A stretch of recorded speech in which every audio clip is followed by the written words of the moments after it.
Well, if you look at what Bishop Kuka said, he says the work in progress. Let me follow my brother when he said about 1999. If you look at where we are today, it's like they started in 1999, laid the foundation. Some people came and took it a decking, and some people were trying to raise it to first floor, and some people came and knocked everything down. That's the situation where we are now. Everything has been knocked down. Nothing works. And I'm somebody who can say this exemplarily. I became a governor to the court when President Obasanjo and Atiku were in government. I did not pay the court 1 naira. I was sitting in my house in the office, and the court declared me winner. When a governor is so serious, it can't happen in Nigeria today. When I was being impeached, the president sent people to come and intervene on my behalf. Ken Namani came begging House people not to impeach me. Today, the president impeaches the person. So that is the thing, so it's collapsed. They were begging my house not to impeach me. And they were PDP. I was in Africa. And they were begging. President was calling me and said, Peter, are you okay?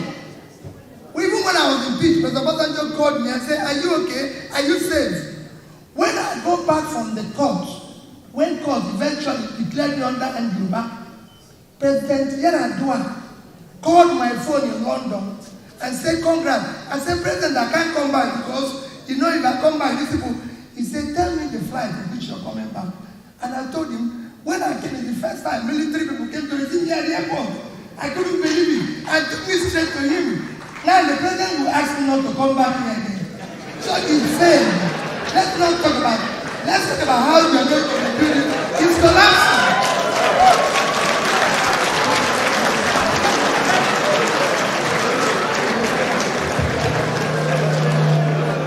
I'm glad that my last respondent said yes and no.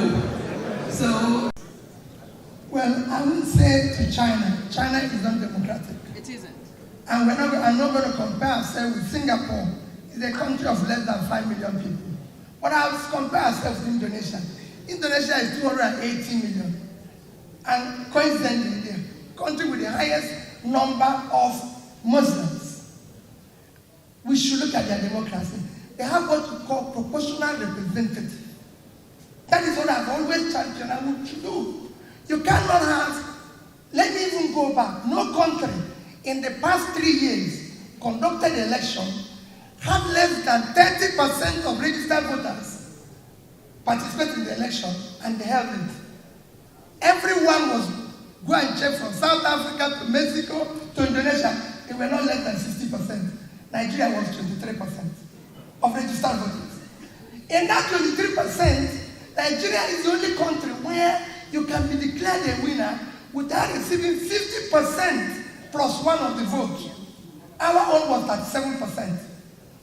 And there's no proportional representation, which is why you can't have opposition here. Because if you had that, what you said wouldn't have happened. Because the person there now have 37% of the vote, call it 40. In the Senate would have had 44 members. PDP, with their leader, would have had about 34 members, and Labour would have had 24. In fact, we should have actually formed government. You cannot have a minority person sitting in government with everything, chasing everybody out, destroying everything. We must change it and have proportional representation so that they give us the elected. That is how it works. And when we do that, go and see it in Indonesia. In Indonesia, the president's party is not the leading party in the parliament, but they have proportional representation, which brings proper checks and balances. Like he said, it's the operators. That's why I said it's failing. His argument show that it's failing. Because the operators now have failed it. That is when we go back, it is failing.